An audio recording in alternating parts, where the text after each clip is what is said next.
Todo pronto para comenzar esta tertulia del lunes 22 de julio de 2024. Vamos con los saludos. Martín Bueno, ¿cómo andas, Martín? ¿Todo bien? Todo bien, Romina. Buen día a todos. Tomás Casareto. Tomás, bienvenido nuevamente. Gracias por la invitación de nuevo. Tomás reincide por segunda vez en la tertulia, luego del debut la semana pasada. Recordemos por las dudas, Tomás es estudiante de abogacía, presidente de la Juventud del Partido Nacional. ¿Qué comentarios? ¿Bien? ¿Anduviste bien la primera vez? Sí, para adelante? Sí. Prefiero seguir hablando de corbatas igual, pero sí. Patricia González, ¿cómo andás, Pata? Un gusto. Y Ana Laura Pérez. ¿Todo bien, Ana? Todo bien, todo bien. Bueno, vamos al primer tema que tenemos para hablar. Empezamos en nuestro país. Las penas que recibieron los implicados en la causa por el otorgamiento irregular de horas extras en la Intendencia de Artigas viene siendo motivo de conversación. El intendente nacionalista Pablo Caram, recordemos, fue condenado por un delito de omisión a los deberes de funcionario público. El jefe comunal llegó a un acuerdo con el fiscal Federico Rodríguez, que le impuso una pena de 14 meses de prisión en régimen de libertad a prueba y 2 horas semanales de trabajo comunitario durante 4 meses. Rodolfo Caram, primo del intendente y ex secretario general de la comuna, fue condenado por el delito de fraude, al igual que su pareja, la funcionaria Estefaní Severo. Ambos también llegaron a un acuerdo abreviado y se les impuso una pena de 24 meses de prisión que se sustituirán por tareas comunitarias. La mujer había sido una de las beneficiarias del pago irregular de horas extras. La exdiputada nacionalista Valentina Dos Santos también alcanzó con la Fiscalía un acuerdo para un proceso abreviado y aceptó una condena por el delito de usurpación de funciones. La jueza penal Carolina Olivera le impuso a Dos Santos una condena a 6 meses de prisión que implicará y que cumplirá en régimen de libertad a prueba con 2 meses de tareas comunitarias. Las penas generaron discusión en el sistema político. Por ejemplo, el diputado colorado Gustavo Zubía escribió en su cuenta de Twitter: mientras algunos recuerdan el proyecto de senador Adrián Peña para que los ingresos a las intendencias sean obligatorios por concurso, otros observamos los efectos devastadores del proceso abreviado en causas contra servidores públicos que le permiten obtener penas de 0 días de prisión real. Esto es el fin final de la justicia, escribió. Zubía agregó que el desastre de la aplicación y de aplicar el proceso abreviado a funcionarios públicos, como en Artigas, lleva a consecuencias impensadas. Procesos de 0 días de reclusión, con daño importante, con enfrentamiento a normas constitucionales, con quiebre del concepto de justicia, con indefiniciones, apuntó. El diputado realizó, por otro lado, una encuesta en Twitter preguntando a los usuarios si están de acuerdo en aplicar el proceso abreviado en delitos de corrupción, como el de Artigas. Allí el 81% de los que respondió que no. Zubía sostuvo que el sentido de justicia se impone y anunció que va a presentar un proyecto de ley para que haya cambios en esta materia. A ver, la pregunta es, ¿qué dicen ustedes de este planteo de Zubía? ¿Debe aplicarse el proceso abreviado para funcionarios públicos por cuestiones de malgasto de los dineros públicos? Los escucho, a ver. ¿Quién empieza? ¿El abogado o no? Sí. Corresponde. A ver, yo creo que no tiene solo que ver con que si es un proceso abreviado o no. O sea, tiene que ver con la cuantía de las penas. Y más allá de eso, creo que Zubía toca un tema que me parece que es relevante, que es el sentimiento de justicia. Cuando se aplica el derecho penal, aparte de tener muchos objetivos y finalidades, otro de ellos es que la sociedad sienta que se ha hecho justicia, diríamos. Y acá creo que es medio generalizado, como que las penas son bastante desproporcionadas con el delito cometido. Y como que, lo decía el ex fiscal Díaz en unos tweets el otro día, Jorge Díaz, que al final en Uruguay si sos pobre y estás en un microtráfico, te comés 4 o 5 años en las peores condiciones que hay. Y parecería que por delitos que son graves, porque, a ver, robarle al Estado de esta manera es grave, no pasa nada. Y creo que ahí lo que genera es una asimetría muy grande en los sentimientos de justicia. Entonces ahí creo que más allá del tema procesal, ese proceso abreviado, ¿no?, que creo que es un berenjenal más técnico, hay un tema de cómo la política uruguaya en los últimos 20 años ha sido muy dura con ciertos delitos, extremadamente dura, o sea, generalmente con delitos simples contra la propiedad, ¿Ah? Y con lo que es todo el microtráfico ha sido muy duro, a tal punto que hemos tenido casos absolutamente espantosos de fiscales y jueces que no tienen margen para darle libertad a una mujer que hace un microtráfico y tiene hijos, y no hay margen por la dureza de la ley. Y en casos de corrupción que parecen bastante más graves, desde el punto de vista por lo menos ético y moral, si tuviera una pirámide de gravedad de los temas éticos y morales, esto parecería mucho más grave, porque una mujer en condiciones de vulnerabilidad que hace tráfico de droga, obviamente que es un delito, pero acá estamos hablando de gente con cultura, educada, universitarios, acomodados. Que no va para comer, claramente. Que tampoco, probablemente, con poder político que hace esto, no hay pena. Porque la verdad que estas penas sustitutivas es como un chachás y siga. Parecería que son los legisladores que tienen que en esto ponerse de acuerdo en agravar esto, o en por lo menos ser mucho más equilibrado con lo otro, ¿no? ¿Los demás coinciden? A ver, Pata. Bueno, en general, siempre basándome en el desacuerdo con su guía para partir en la conversación, pero me parece que sí, en esto que dice Martina hay como 2 o 3 cosas que son interesantes. Primero hay una discusión sobre la prisionización, ¿no? Uh-huh. ¿Quién va preso en este país? El que no puede pagar un gran abogado, o en este caso, ¿no? Y eso es lo que va quedando en evidencia, un político que usa fondos del Estado para enriquecer a su familia. Eso es una cosa grave en términos de la construcción ética del sistema político, porque para mí ahí está la siguiente discusión. Esto que salió lo de la mujer con los brownies, ¿no? Era como una sensación colectiva, es decir, vos una tipa por vender un brownie con marihuana tiene 2 años de prisión y este tipo no va preso. Yo no creo que todo el mundo tenga que ir preso. Entonces ahí parto de la diferencia con su vía, ¿no? Creo que la discusión sobre el debate punitivo no es solo si hay que aumentar las penas para que la gente vaya a prisión. Como no creo que esa mujer tenga que ir presa, capaz que tampoco creo que tenga que ir preso Caram. ¿Qué es lo siguiente? Está bien que no vaya preso. Yo puedo pensar eso. Pero al menos no puede ser intendente, mi amigo. No podés volver a ser elegido y deberíamos empezar a discutir cuáles son las figuras, ¿no? Esas figuras que se crean para decir, bueno, si vos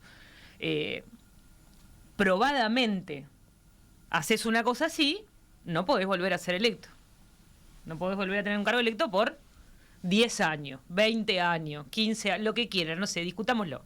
Pero lo que digo es, tiene que haber sanciones que estén a la altura del tipo de cosas que se hace. Y eso me parece que es una cosa que no pasó en este caso. Y lo último, esto, lo que decía Martín del sentimiento de la justicia, que yo me había notado, vengo en esta lectura de la ética, ¿no? Es difícil discutir sobre la ética porque entramos en una mezcla importante, pero tiene que haber una discusión sobre la ética en la política, ¿no? Y nosotros tenemos que discutir que la política como el sistema político y como la política de los partidos tiene que regirse por una ética de la política que nosotros podamos acordar, en la que hay cosas que están permitidas y cosas que no.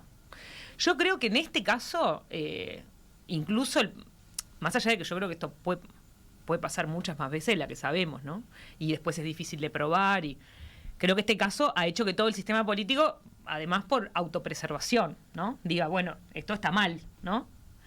Ahora, no hay, me parece a mí, un debate, una discusión, o no se profundiza la discusión sobre el uso de los recursos del Estado para las campañas electorales. Y eso tenemos que discutirlo todos, no solo el Partido Nacional. Todos los partidos tenemos que discutir eso. O sea, ¿en qué medida eso sucede en las campañas? Y en qué medida nosotros tenemos que poder legislar sobre eso y que poder poner límites a eso. Ana. Bueno, a mí esto, perdón, me hizo como reflexionar desde un lugar y hacia otro, ¿no? Primero me hizo acordar a la reacción del entonces presidente de la Suprema Corte de Justicia y varios de los integrantes de la Suprema Corte de Justicia bastante corporativista para mi gusto, rasgándose las vestiduras cuando se puso sobre la mesa que la justicia no es igual para todo el mundo. Digo, es obvio que no, pero en ese momento hubo una cosa como de que los estábamos acusando a los jueces y a los fiscales y a los operadores del sistema judicial de ser parciales, cuando en realidad de lo que estábamos hablando, al menos algunos de los que en ese momento pudimos haber participado de esa conversación, es de esto, que rompe los ojos, ¿no? Pero rompe los ojos y a eso voy. Porque no hay diferencia solamente de clase, que las hay. Digo, también hasta de imagen. Hay una cuestión hasta que hay imágenes que son muy poderosas. Para mí la imagen de Valentina Dos Santos bajándose de un Mercedes-Benz negro que vale 40 a 50 mil dólares en la puerta del juzgado para entrar a firmar su acuerdo abreviado, me resulta una imagen muy poderosa. Realmente es muy poderosa. ¿Sí? Creo que el Mercedes es de su abogado, pero no importa, digamos, como imagen es muy poderosa. Porque muestra un montón de cosas. Entonces sí, hay diferencias de clase. Su abogado por las dudas, Jorge Barrera, ¿no? Correcto. Claro. Hay diferencias de clase, hay diferencias de género, hay diferencias de categoría, hay un montón. Y también hay diferencias, llamémosle, de casta. Porque yo creo que lo que atraviesa esto también, y ha pasado montones de veces, con montones de cosas, y el financiamiento de los partidos políticos es otro de los ejemplos, y que es muy difícil legislar cuando te pisás a vos mismo la pata, ¿no? O sea, el que escribe las leyes y el que las vota es el mismo que se corta las alas. Entonces, y es complicado. Digo, hemos visto, los que tenemos algunos añitos, no millones, pero algunos hemos visto discusiones sobre el recorte del café en el Parlamento. Que les costó mucho más que crear impuestos nuevos, que recortar derechos y un montón de otras cosas. Acá lo que pasa es que muchos de los que tienen que legislar, y pasó en la discusión del proyecto de Peña, y que muchos de los que tienen que levantar la mano, en realidad se están cortando sus propias ventajas, sus propios beneficios, o perjudican gente que les consigue votos, o que les consigue cargos, o que les consigue posiciones, o que les da poder. Toda esa discusión está sobre la mesa. Y por eso no es casualidad que algunas de estas cosas, o sea, que es mucho más fácil votar el microtráfico, penas enormes para el microtráfico, que votar penas enormes para la clase política, y porque los que votan son políticos. Entonces, me parece, y a veces es como que esas cosas creemos que las leyes las votan entelequias, o sea, cosas que flotan en el aire y no seres humanos con virtudes y defectos, miserias profundas en muchos casos y un montón de miedos e inseguridades. Yo creo que también es cuestión de entender que si uno rastrea, muchas de las leyes o de las reformas que en el Uruguay no se han dado, no se han discutido, o aparecen sistemáticamente y nunca se concreta ningún cambio de fondo, tienen muchas veces que ver con que perjudican a una clase concreta y es la clase política. Entonces, también cuestión de poner sobre la mesa eso. También yo me pregunto, porque para algo se supone que se hicieron los procesos abreviados, ¿sí? La pregunta que me hago es, si no hubiera existido un proceso abreviado, ¿existían los elementos para procesar, para condenar a estas personas? Porque si no, tengo que pensar que, yo no creo que el fiscal esté haciendo mal su trabajo. Si un fiscal acepta un proceso abreviado en un proceso de negociación, supongo que porque también se debe a que tampoco era tan fácil probar determinadas cosas. Entonces también cuando Subía dice eso, me parece que deja, porque claramente lo sabe, porque es fiscal, deja en sombra una parte del asunto, y es que yo no creo que... También porque el fiscal, otro motivo por los cuales los fiscales aceptan procesos abreviados es que tienen 400 millones de casos en cola, y si aceptan el proceso abreviado, pues tienen que seguir, tienen que agarrar los siguientes. Entonces me parece que también entender que es difícil legislar, pero además después que legislás hay que aplicarlo en el barro. ¿Y qué quiere decir para los casos de corrupción? Porque acá hay más de un delito, delitos diferentes. Digamos, no es tan... También hay que salir del discursito para la hinchada y sentarse a hacerlo en serio. Esto si lo vamos a hacer, que tengo, pero así, si paga 9-1, que no, ¿verdad? Bueno, ahí el punto que tocaste tiene que ver con esto que iba a señalar. O sea, por un lado, Subía apunta a algo en lo que ha estado claramente en contra, que tiene que ver con los procesos abreviados, lo agarra para ponerlo de vuelta en discusión. Por otro lado está el tema de si efectivamente quienes cometen este tipo de delitos tienen que... justamente si el Estado los debería demandar y que retribuyan, que paguen parte de lo que no les correspondió y tomaron como suyo, ¿no? De hecho, se establecen multas en las sentencias, donde ya está establecido que tienen que retribuir y volcar algo. Pero apunto esto porque ahora han surgido varias iniciativas. Subía, por un lado, lanza esta, que tiene que ver con rediscutir los procesos abreviados en este tipo de casos, cuando se trate de casos de corrupción, dice él. Por otro lado está la iniciativa de Fuerza Renovadora, que busca traer de vuelta el tema de los ingresos a las intendencias, a lo que apuntó el ex senador Adrián Peña, el fallecido senador Adrián Peña. Y por otro lado también hay novedades sobre que los blancos impulsan una ley que facilita que se demande a los que perjudican al Estado, ¿no? Esa es otra de las aristas entonces que aparecen. Estoy leyendo ahora el diario El País en la página 5, que señala eso, un proyecto de ley que, si bien dice, que en el artículo 25 de la Constitución se establece que cuando el daño haya sido causado por sus funcionarios en el ejercicio de sus funciones o en ocasión de ese ejercicio, en caso de haber obrado con culpa grave o dolo, el órgano público correspondiente podrá repetir contra ellos lo que hubiera pagado en reparación.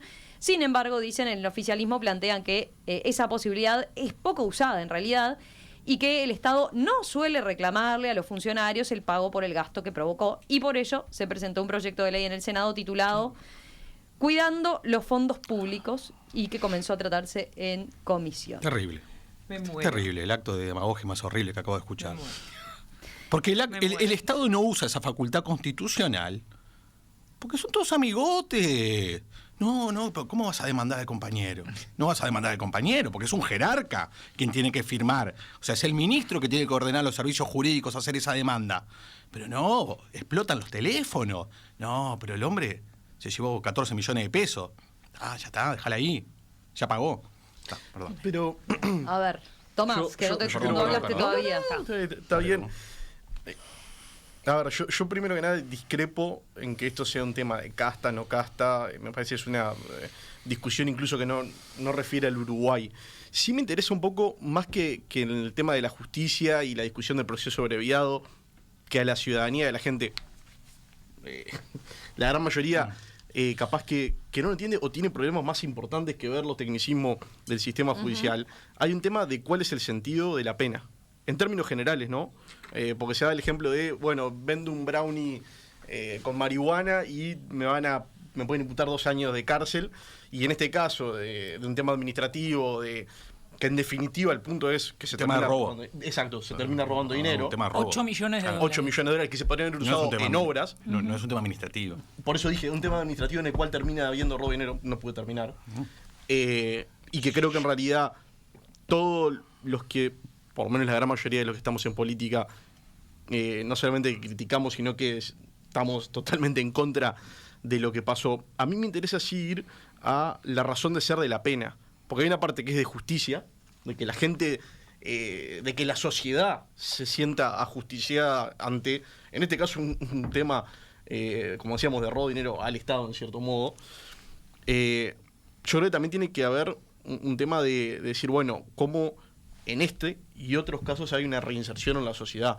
Lo del tema de la inhabilitación por 5 o 10 años o los años que sea, me parece que puede ser una vía en lo que son este tipo de delitos. Porque en definitiva, y hablo abstractamente, no en el caso en particular, ¿qué le suma a la sociedad que esté en la cárcel ocupando un espacio y que el Estado termine gastando en eso? La multa es parte de lo que es un delito económico. El trabajo que se tiene que hacer también, pero tiene que haber un poquito más. Yo en eso estoy de acuerdo. Me parece que la inhabilitación, dependiendo de los casos igual, pero la inhabilitación por un determinado periodo de tiempo puede ser un buen camino. Y después la sociedad, cuando termine esa inhabilitación, valorará si esa persona vuelve a ocupar un cargo público o no. Ya ahí es un tema de la sociedad. Creo que lo de justicia está bien, pero tiene que haber un sentido de las penas en términos generales, de que después también haya espacio para una reinserción. Por eso digo, no solo en este caso, en varios de los casos. ¿Qué les quedó? Yo un comentario del tema de, digamos, entre comillas, de la casta. A mí me parece que hacer una puntualización que está buena. A ver, estos casos de corrupción pasan, ahora pasan en el Partido Nacional, pues pueden pasar en el Frente Amplio, pueden pasar en el Partido Colorado, pasan en todos los partidos. ¿Ya? Y estas cosas no está bueno a veces, bueno, esto da como, son todos iguales, es todo lo mismo la política. No, a ver, la política tiene una crisis de captación de talento y de ética. Eso es un dato. Pero hay políticos muy honestos y muy buenos y que realmente tienen un sacrificio en todos los partidos políticos. blancos, colorados, frente amplistas. En los 3 partidos hay realmente gente que está dedicada a la causa política con altos niveles de ética y de compromiso. No quita que la política, yo creo que está en crisis toda en general, y a veces estas cosas son más comunes de lo que deberían ser. ¿Ah? Pero me parece que no está bueno eso de son todo lo mismo. Porque no son todo lo mismo. Pero no tiene que ver con los partidos políticos.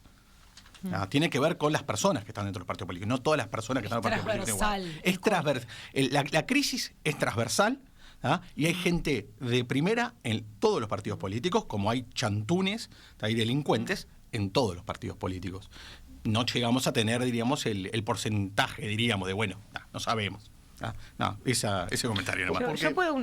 Sí. Dale. No, que a ver, yo coincido totalmente, por lo menos soy de la idea que en la mayoría de los casos los partidos políticos no son corruptos. Son las personas que a veces integran los partidos políticos que sí llegan a cometer actos de corrupción. Pero al principio los partidos en sí no deberían ser corruptos. A mí lo de la casta me genera un poco de ruido porque siento que se entra en una discusión que no es del Uruguay, pero que a su vez no suma no sé qué a quiere esto. decir que no es del Uruguay. Yo cuando hablo de casta es clarísimo. A ver. Es muy difícil que vos puedas, para cualquier ser humano normal, Sí. que vos votes leyes que te perjudican. Y son una clase particular que tiene la capacidad de votar las leyes. Y por ende están separados del resto. Tienen fueros. Tienen un montón de características. Son un grupo particular. No sé qué quiere decir que es como de otro lado. Bueno, pero esa es la construcción de la democracia de los partidos. Está bien, ok, pero bien. a ver, no les gusta la palabra porque es la palabra de Milei y la No, cambiamos. no. Yo soy de las que cree que las palabras no se le entregan a otro. La podemos buscar en el diccionario y te puede servir para entenderla. ¿Quieren cambiar la palabra? La cambiamos. Ahora, te puedo hacer una lista, porque tengo 20 años de periodista y de ver votaciones en el Parlamento de veces en las cuales de forma transversal, porque cuando hablo lo hablo transversal, los políticos en este país no votan leyes que los perjudican o perjudican a sus compañeros políticos. Millones de veces, desde eliminar la partida del café hasta bajarse los sueldos en plena crisis económica, ¿sí? Hasta tener que votar el financiamiento de los partidos políticos, que hace no sé cuánto que lo estamos discutiendo, pero se cae de maduro, que es una cosa vergonzosa y donde están pasando cosas que están reñidísimas con la ley, a esto. Toda esta discusión de el proyecto de Peña, lo que puso sobre la mesa fue, y bueno, no lo podemos, o sea, no lo dicen públicamente, pero vos conversás con cualquiera, hay determinados políticos que no lo pueden votar porque perjudican a gente pero es que les consigue votos. Pero es así. Volvemos al tema. Es obvio. A ver, ¿Puedo?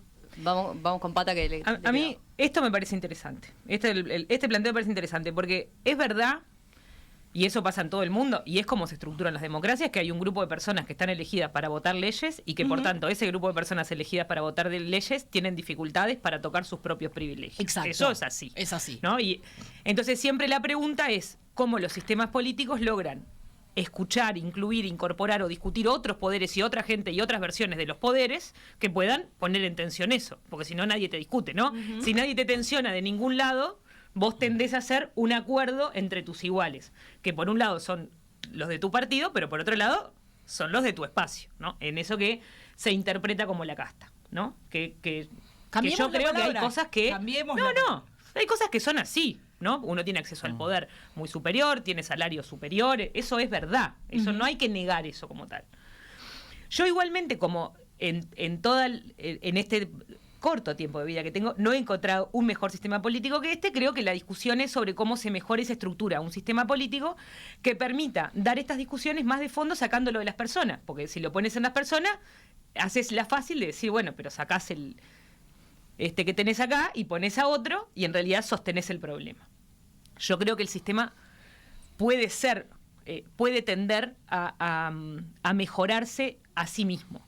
Para mí la discusión sobre la discusión sobre el financiamiento de los partidos políticos es una discusión central de la política. Es una discusión central de la política. Yo creo que los medios ahí juegan un rol importante y han tensionado para que la política dé esa discusión. Pero hay que entender que no hay otra forma de hacer política que no sea con plata. Entonces hay que preguntarse de dónde va a salir la plata. Yo todo bien con que me digan, a ver, no aceptamos plata de empresas, ¿no? Yo fui parte de una organización que no aceptaba plata de empresas. Perfecto. Tenés chirola, porque juntás entre lo que juntás entre 4. Después viene uno que viene con no sé cuántos miles de millones de dólares y publicartel y vas a ser senador el día que cayó el golero. O sea, nunca en la vida vas a lograr ser el director de ascensores. Entonces, cuando la política se empieza a estructurar en torno a la plata, que lo está, siempre estuvo estructurada en torno a la plata, por eso el debate sobre los cargos, ¿no?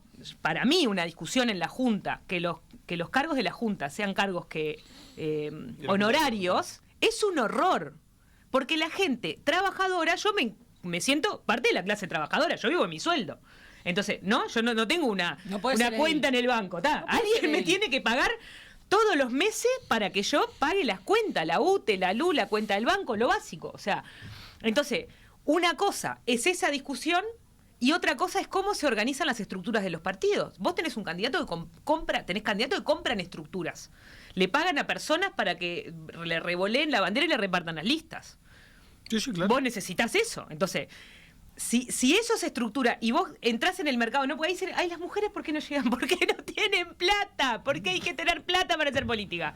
Entonces, discutime lo del financiamiento de los partidos políticos y después, un día, cuando quieran, nos sentamos a discutir cómo se hace política en este país sin plata. ¿Por qué? Porque yo ¿qué creo? Primero, creo que la mayoría de los políticos claudican a ser millonarios, y eso se lo reconozco también a la clase alta, ¿no? Uh-huh. Porque yo vengo del Frente Amplio, donde en general millonarios así no tenés mucho. En la dirigencia de los partidos. No digo que no haya un montón de gente millonaria no vota al frente, digo en la dirigencia. Ahora, veo otro partido en esto de, ¿no? Solamente la nave en la que te subís y la que te bajás. Su patrimonio personal. Gente que se gasta su guita. Entonces, y digo esto porque tampoco es que creo que todos vengan a la política a hacer plata. Hay influencias, vos comprás influencias, yo qué sé, sí. Yo creo que hay que claudicar en la idea de ser millonario si querés ser política. Esa es la primera discusión.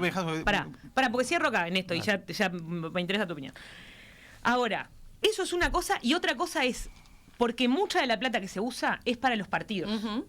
Es para pagarle las pasantías. Eso eran las pasantías de Moreira. Yo vote no sé qué y hacemos no sé cuánto y yo te pongo la pasantía. ¿Qué son las pasantías? Son militantes. Y vos le pagás a militantes para que te hagan las cosas. Bueno, claro. Entonces esa discusión para mí es una discusión que el sistema político tiene que entrar en esto. Mucho más que si el tipo tiene que ir preso. O sea... Uh-huh. No, yo nada más digo, porque me parece que le estamos pegando duro al sistema político uruguayo, con razón.